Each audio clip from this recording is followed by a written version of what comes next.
So in this chapter 12 about religious revivals, the rise of Romanticism and Transcendentalism, new religions, religious organizations being formed, and then the reform movements, where there was reform movements for alcohol and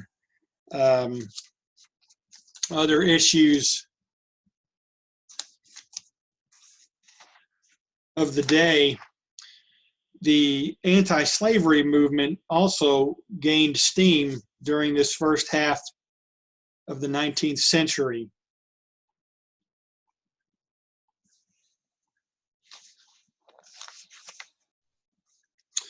And as I go through these, I've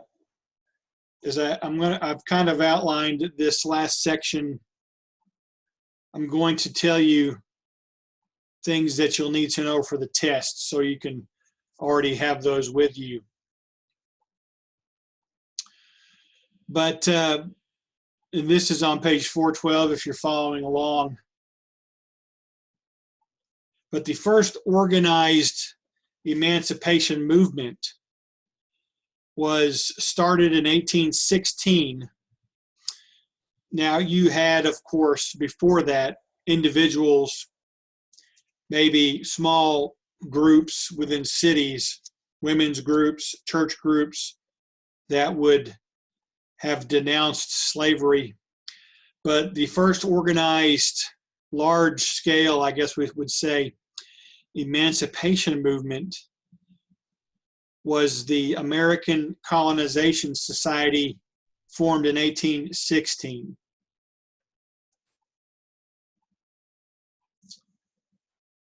And this society, their mission was really as a fundraiser, a fundraising organization. Excuse me.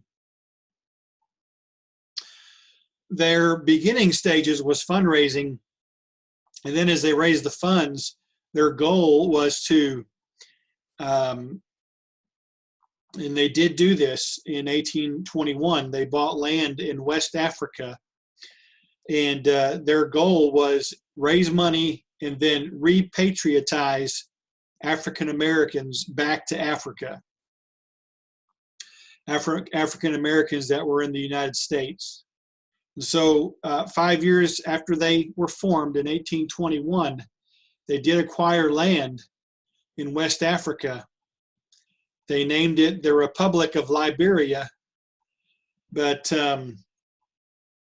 and they started transporting African Americans here in North America, in the United States. They started transporting them in 1822, but it was really something that African Americans as a whole did not embrace. They, even though their ancestors had come over, and many of them had come over against their will, this was now their country, their land. So only about 15,000 Americans went over to Liberia.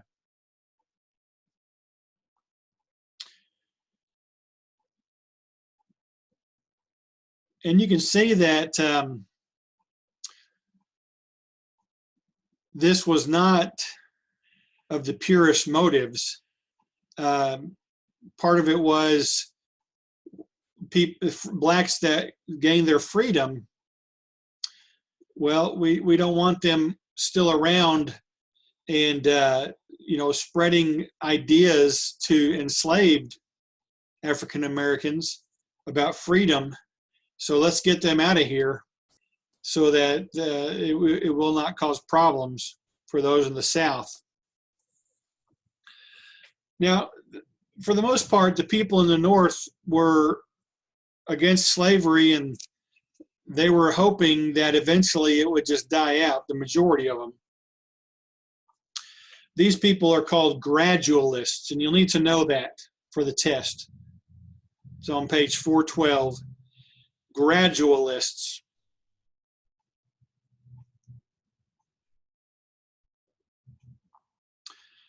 And they basically focused on preventing slavery from further spreading. And the long-term goal and hope was that eventually it would die out in the South too. So that's why there was so much debate about states coming into the Union, and they kept it equal as best they could between slave states and free states. Abraham Lincoln would fall into this category as a gradualist. He really still, while he worked for emancipation as our president, he would not be an outright abolitionist.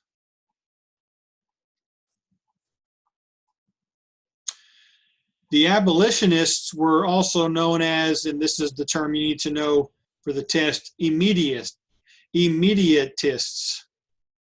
which means they wanted immediate abolition of slavery everywhere. Make it against the law and do it now. Outlaw it. So the gradualists and the immediatists.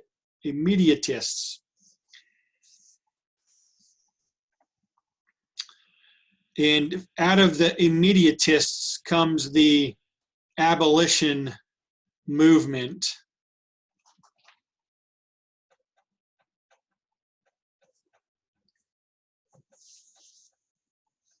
Any questions so far?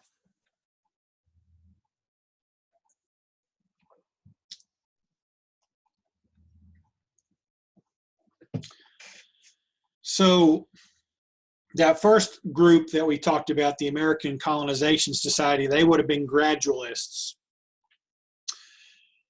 You know, get as many African Americans back to Africa, especially the free ones, and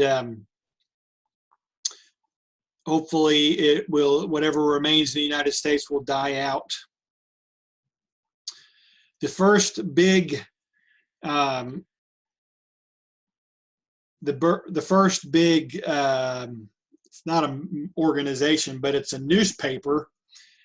I guess the first big abolitionist activist entity would be the newspaper called The Liberator.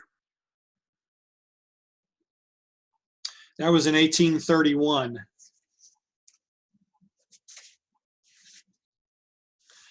The Liberator was a newspaper founded by a man named William Lloyd Garrison. Be familiar with him, Mr. Garrison. He was a staunch and very zealous abolitionist from Massachusetts. And the textbook points out, interestingly, that of his first 500 subscribers, 450 of them were free African Americans.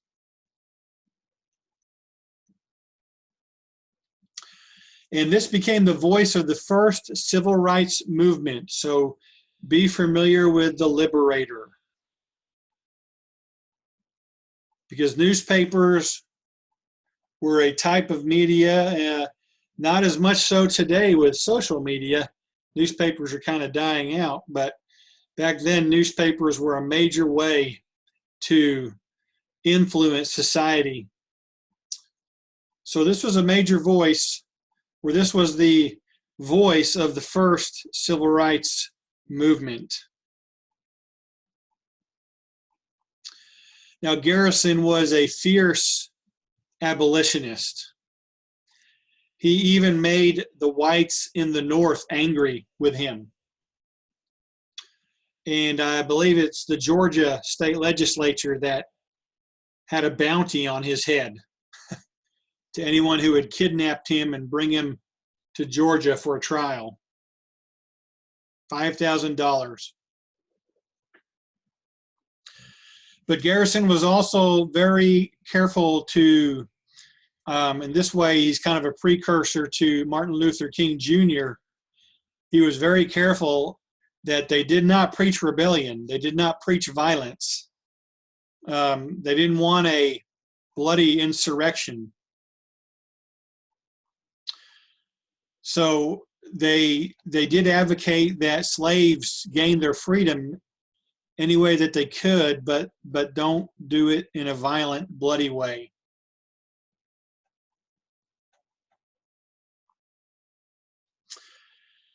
He stayed very firm in his convictions, and he received financial report from two New York City merchants named Arthur and Lewis Tappan. This is page 413. Know the Tappans. And they provided financial funds for this newspaper. And then in 1833, another society was formed, the American Anti-Slavery Society.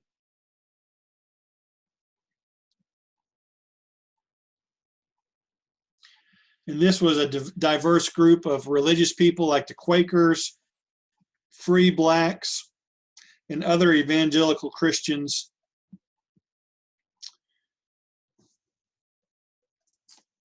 Blacks that were born free, whites in the North who were for abolition.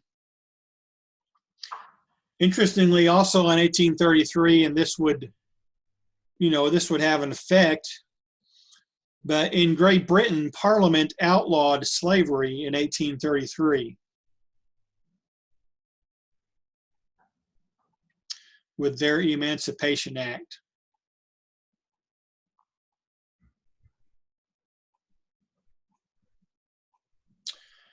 This society, the American Anti-Slavery Society, over time created a large network of newspapers, such as the Liberator. They also had many offices. They had chapters in cities. And so they became very extensive by 1814, having 160,000 people as a part of this organization.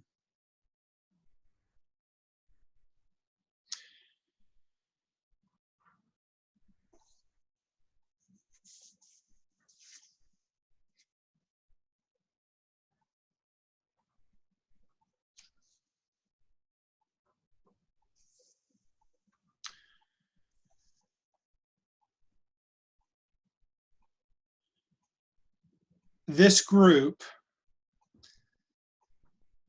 denounced, they're following Garrison's lead here, slavery was not just an evil, but in the Christian lingo so prevalent of that time, it was a sin.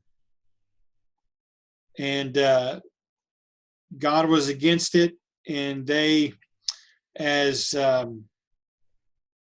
people who are abolitionists, should paint slavery in those colors, that it's a heinous sin in the sight of God.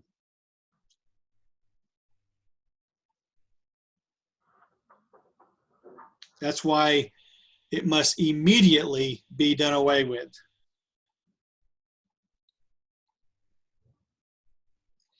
They started producing all kinds of pamphlets and tracts, and this so infuriated the Southern slaveholders that that literature, which the Southerners would have considered propaganda, that literature was outlawed in the South. You could get in trouble for having it.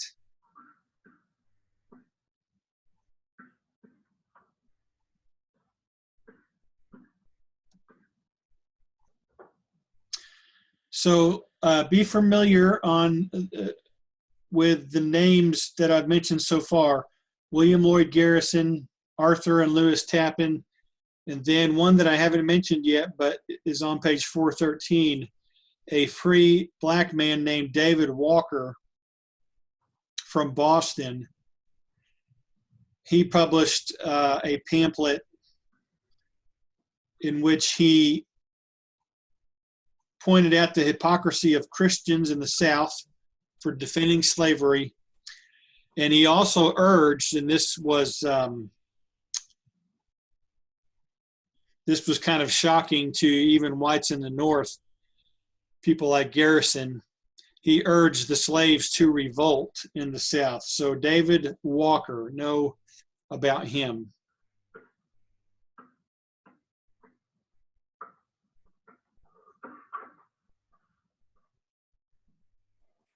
Mr. Banks, I'm confused. Is it David Walker that urged violence in the South, or William Garrison? It was Walker. Okay.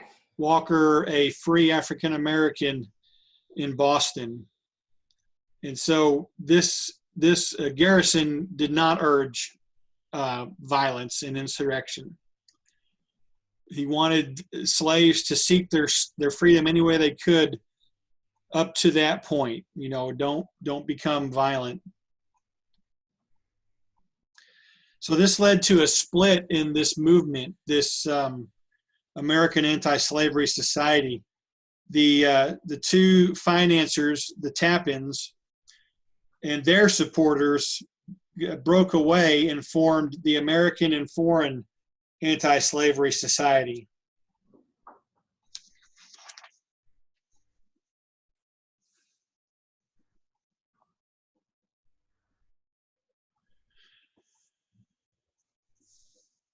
And they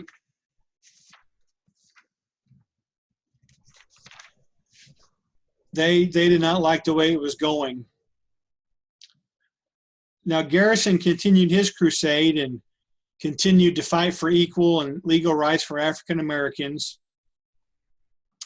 And to him, the U.S. Constitution was a covenant with death and an agreement with hell. That's a quotation from our text on 4:14.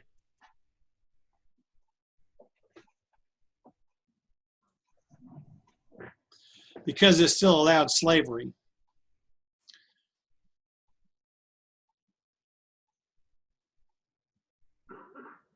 So he kind of had he kind of came at it from a philosophical perspective. He didn't vote. He urged others not to vote because he was protesting, saying, how can our country promote liberty while it tolerates slavery? So he was more of a idealistic abolitionist. You had more and more, however, pragmatic abolitionists. That is, people who didn't want to just talk about changing viewpoints and ideas, but they wanted to get in there with their hands and feet and do what they could to free slaves. For example, you had the Grimke sisters, and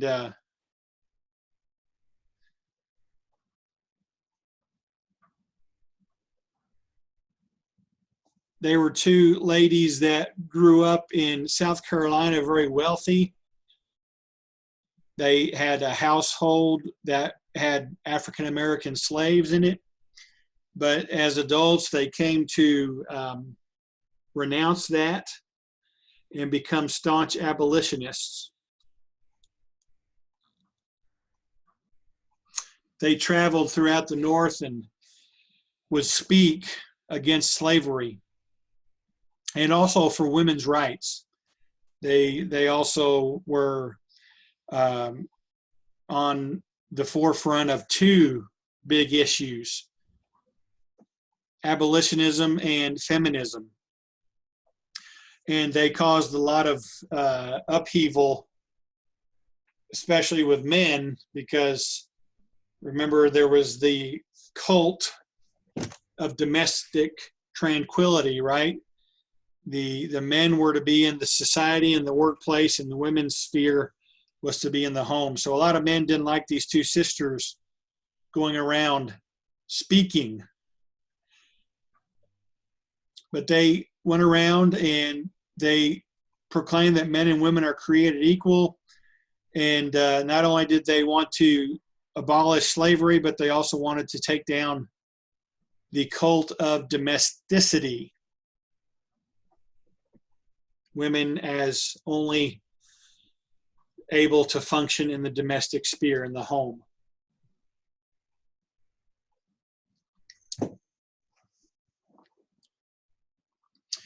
Now, what we've been talking about so far, except for David Walker, have been white Americans and their anti-slavery efforts.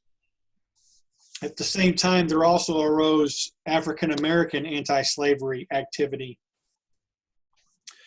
And you had basically many of the, or several, I should say several, or maybe just a few of former runaway slaves were major voices in this African American anti-slavery activity. One of them being David Walker, of course, in Boston, but a few more that I want you to be aware of and be familiar with. William Wells Brown.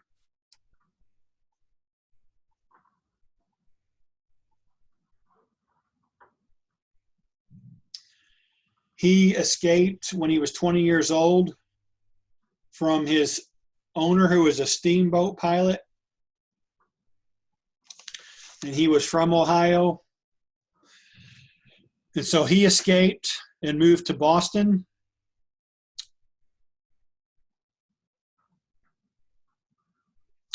In 1847, he wrote his autobiography, where he had it published, Narrative of William W. Brown, a Fugitive Slave, written by himself, which became a bestseller and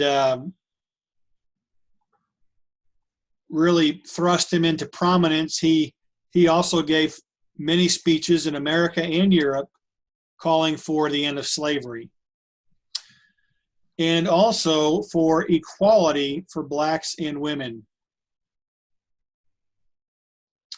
So William Wells Brown. Another name, and we're probably all familiar with him, is Frederick Douglass, who's an escaped slave who escaped to Maryland in 1838.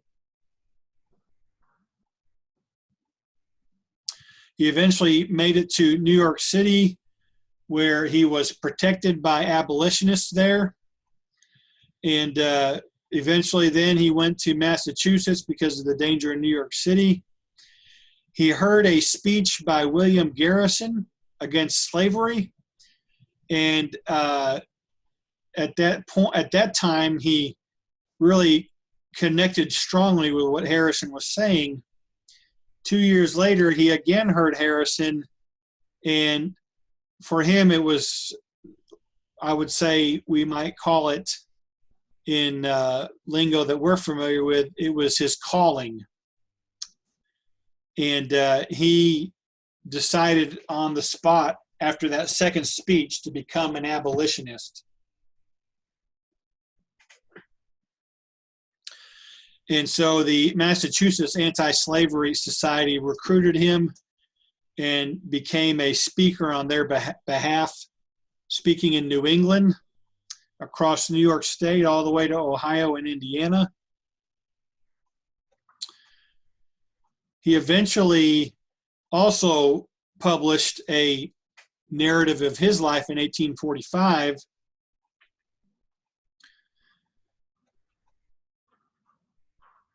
He was also a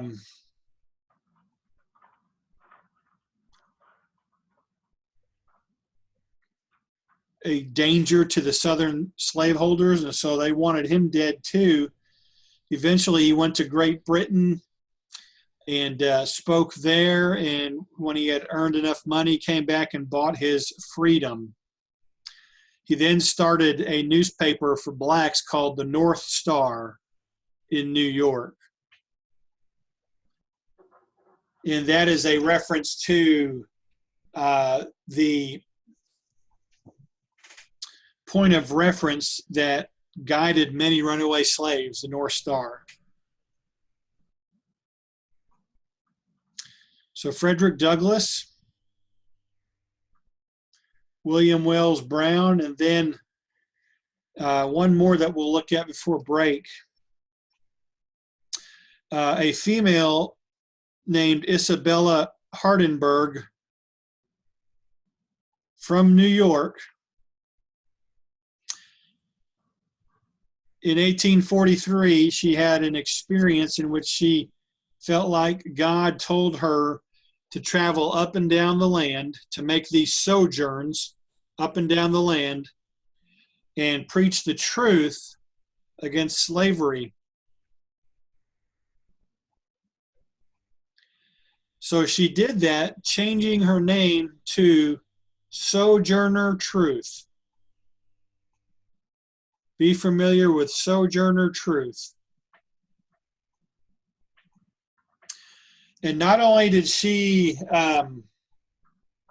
do what God told her to do, or what she felt like God told her to do, she did it with great conviction and knowledge about the evils of slavery.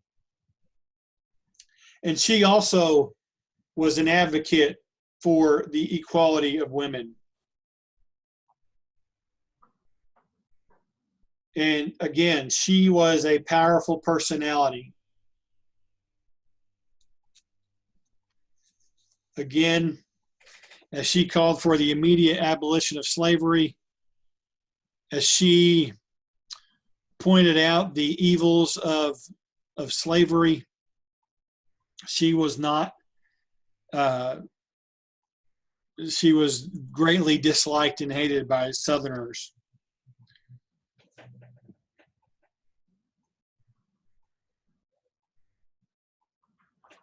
All right, we got time to do this.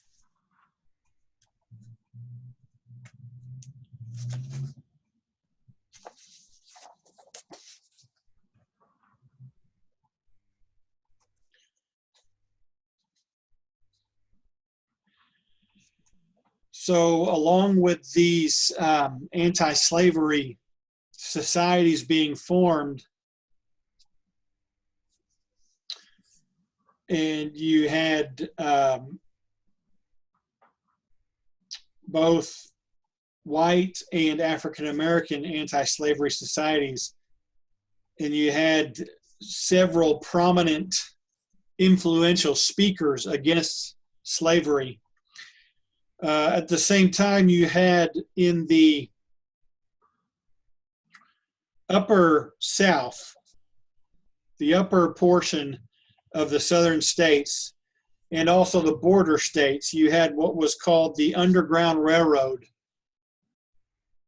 helping thousands of runaway slaves get out of the South and eventually get to Canada where they could be free.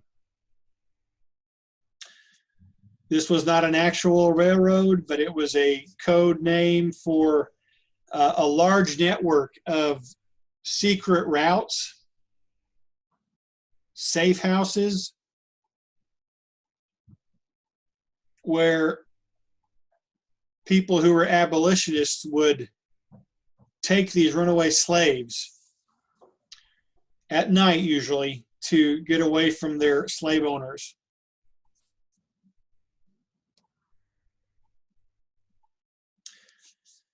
The conductors of this Underground Railroad were the free African Americans, white abolitionists. You had Native Americans. You also had free-born African Americans. And you had many people with strong religious convictions who were the conductors of this railroad that helped runaways make it to Canada. All right, let's break there for 6 minutes because it's 10:14. So come back at 10:20 and we'll finish this section.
Hey, Mr. Beans. Yes. We have a question about bonus points, like that historical site thing. Like, are you going to add the bonus points at the end of the semester, or? Yes, I'm keeping track of the bonus points. Okay, thank you. And you're welcome. Now, did you mention the Oklahoma Civil War assignment? Is that what you were talking about? No, I was talking about, I think it was the bonus assignment that we did for Module 2 is what I was talking about. But, Yeah, I've got all those noted. I didn't want to create a column and try to put them in there, so I'll add them in at the end. Also this week, I am filling in all the assignments that would have a 0 in them. That's if you didn't turn some in. So if those haven't been factored in yet, so your grade might be a little lower than you think if you do have any 0s. So just keep that in mind.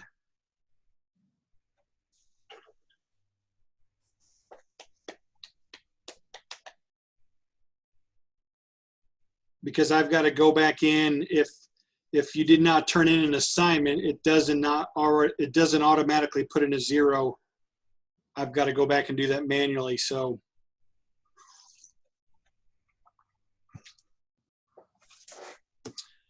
and I had a student one year thought he had a B throughout the whole semester, and he ended up having an F. And it was my first time to teach, and I didn't realize I had to put the 0s in manually. But still, you should keep up with all your assignments and know if you're missing any or didn't do any. But anyway, just be aware that I'll be filling in all those no turn-ins this week. Now, sometimes there's issues with your laptop or the Blackboard. And so if there's an assignment that maybe you tried to email to me and it wasn't graded, please let me know.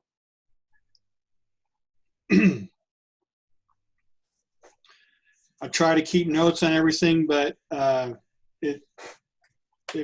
with 3 classes, I can get them mixed up quite easily. And especially with another American history class.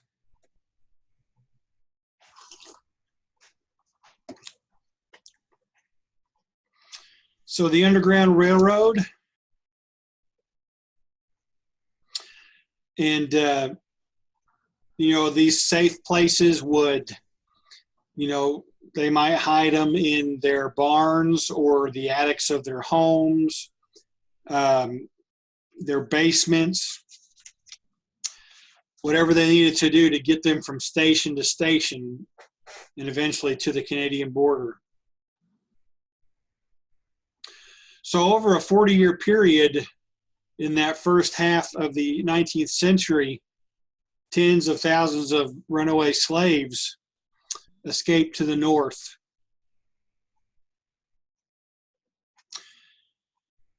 This name you'll want to know, Harriet Tubman. She was a runaway slave herself. And in 1820, she escaped to Philadelphia.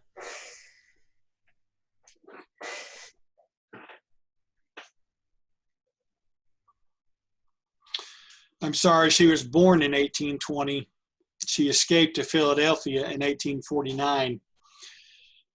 But then in the 1850s, she was quite a remarkable emancipator.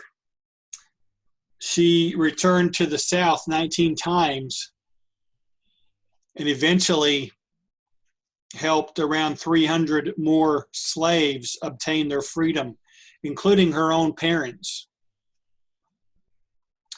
And then on top of that, I mean, if you ever wanted to do, if you're ever in a class when you go to college next year, and you have to do an assignment where you want to write about someone who made a great difference, she would be a great person to write about. During the Civil War, she became a spy for the North and also a scout. She led Union gunboats during the Civil War in the Carolinas to liberate 750 Confederate slaves. Slave owners in Maryland, where she was born, at this time were demanding that she be arrested, dead or alive. So Harriet Tubman was really quite a lady.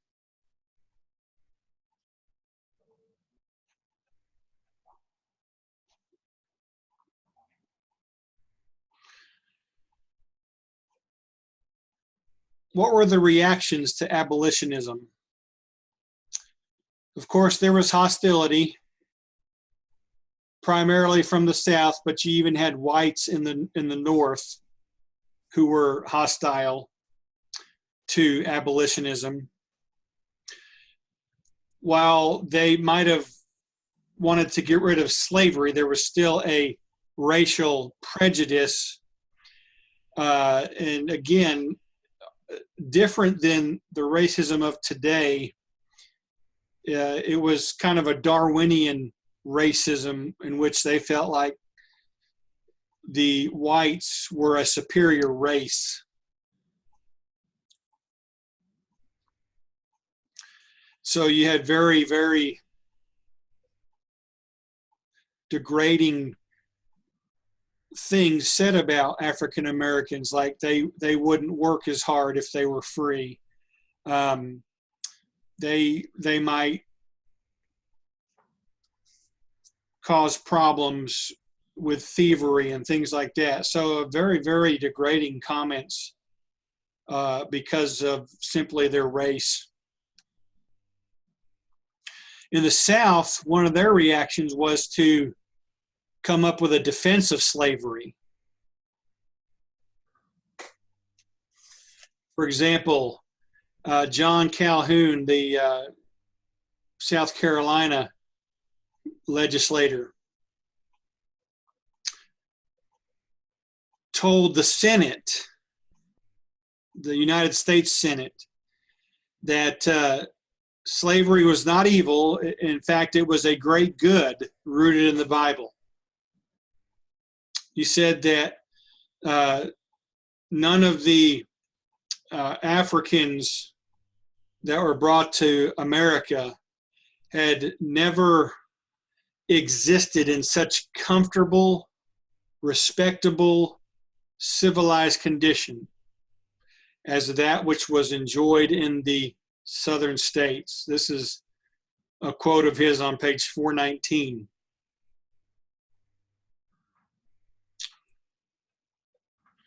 So he was arguing that slavery was actually better than life in Africa. Slavery was rooted in the Bible. And he also said that the principle of white racial supremacy would be compromised. Again, that worldview back then.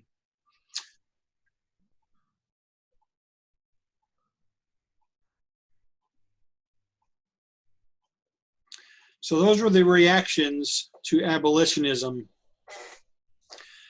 As these societies for abolition continue to work towards abolition, and you have the Underground Railroad helping slaves escape. And there was also, I forgot to mention, groups called vigilance committees that would, for example, a group in Boston, they rescued a runaway slave, or actually he wasn't a runaway slave. He actually was accused of being a runaway slave and they took him to court and were getting ready to take him back to the South. And this Boston Vigilance Committee they just stormed into the courtroom, seized the man, and helped him get to Canada. So you had groups like that, smaller vigilance committees, working to protect runaway slaves and free blacks. So they're going to continue their work, their cause through the 40s and 1850s. And this is going to continue to sharpen the distinctions between the South and the North. The South is doubling down on their defense of slavery. And this is going to continue to go on until it climaxes in the Civil War.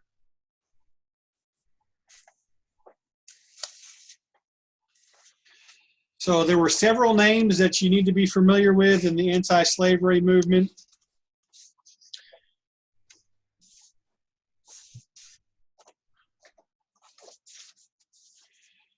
Know about the gradualists and the immediatists.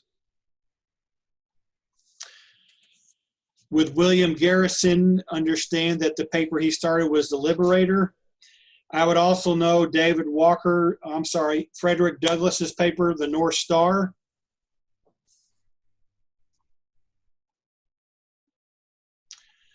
As far as the names of those societies, like the American Anti-Slavery Society, American Colonization Society, you don't have to know those names.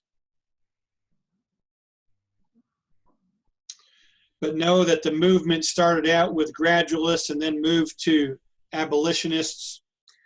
And then you had white abolitionists and then African-American abolitionists. Know about the Underground Railroad, the vigilance committees,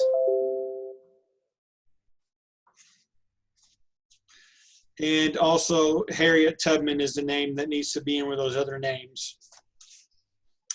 Any questions on the anti-slavery movement during that time period?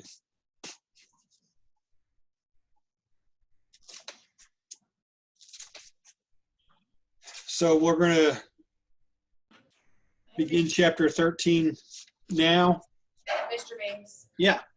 What exactly do we need to know about the Underground Railroad? Just know that it was a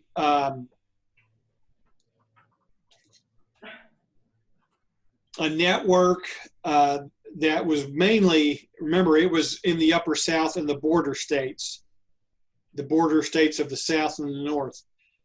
That it was just a network that of abolitionists who assisted runaway slaves in making it to Canada.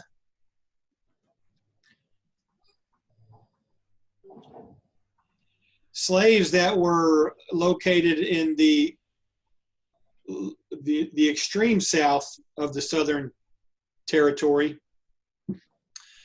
if they ran away, they would usually have to go to Spanish Florida or Texas or Mexico or to the Caribbean to get their freedom. So the Underground Railroad was really unique in the Upper South and border states. Thank you. Yeah, thank you.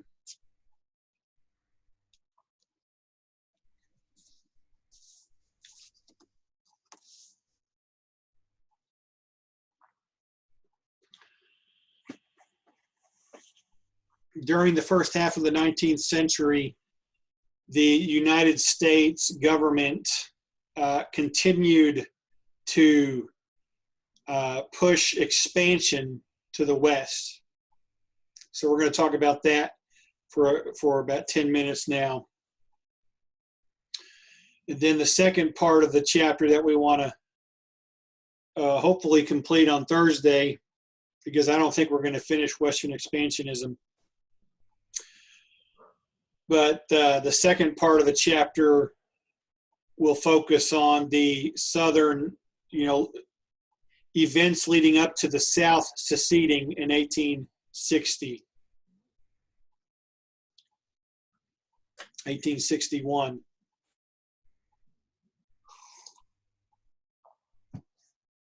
So you want to be familiar with a bold term on page 432, manifest destiny. This was the kind of the romantic,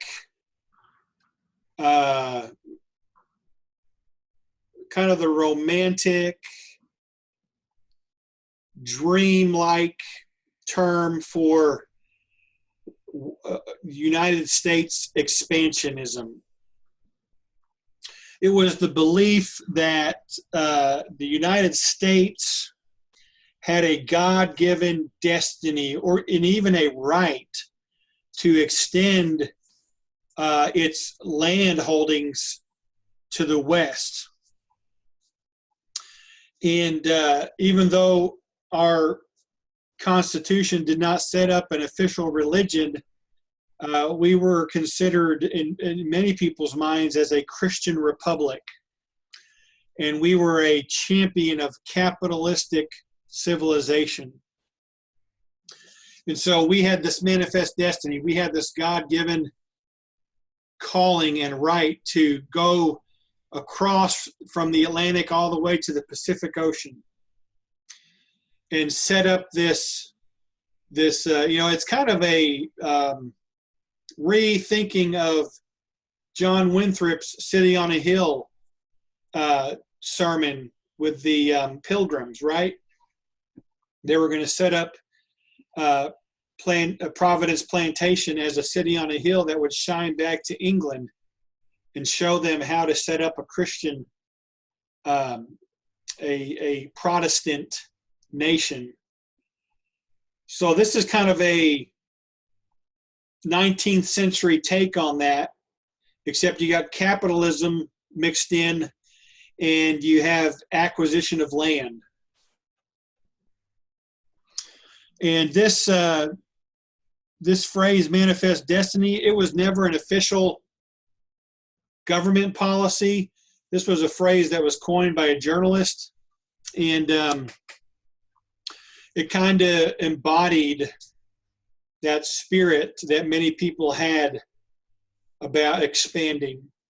Not all Americans had this ideal. You had Americans that were against the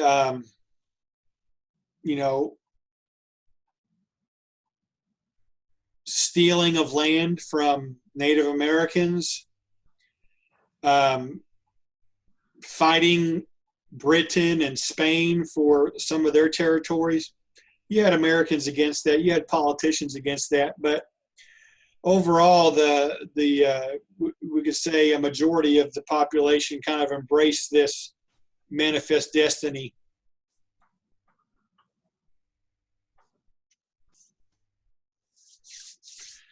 So I want to look at this westward expansion in two parts. I want to look at the issues with Mexico that we encountered.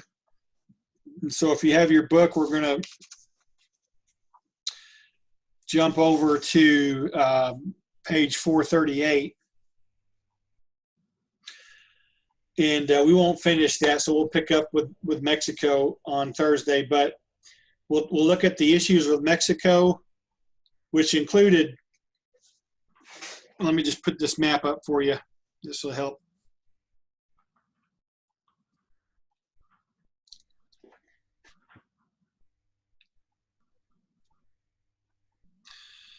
So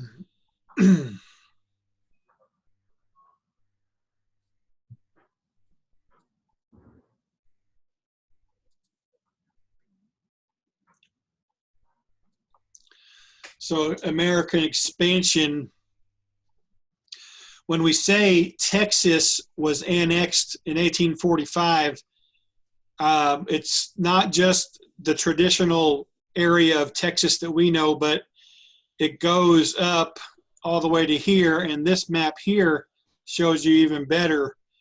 The Texas annexation included over half of New Mexico, the Oklahoma Panhandle, a little corner of Kansas, and then kind of an L-shaped section of Colorado, and then a little bitty section of Wyoming.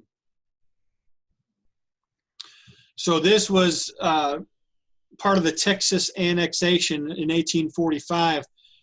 When we come back on Thursday morning, we will look at the beginning of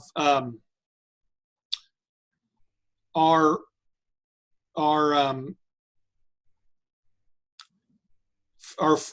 friction with Mexico. The people, the Americans who had moved to Texas, and then their fight for independence from Mexico. We'll look at that, and then we'll look at Texas when they were their own country for 9 years, from 1836 to 1845, and then the United States annexed it.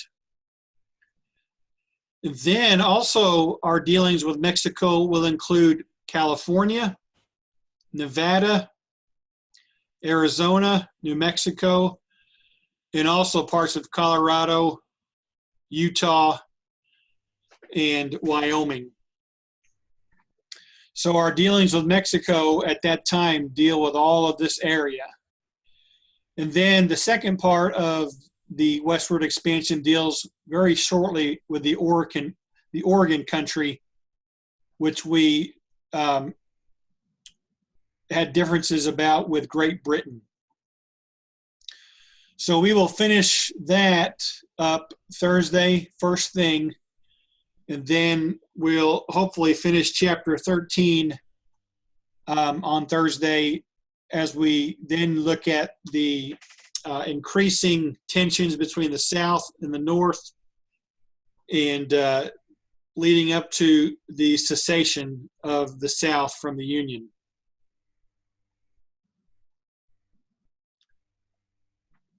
Any questions before we dismiss?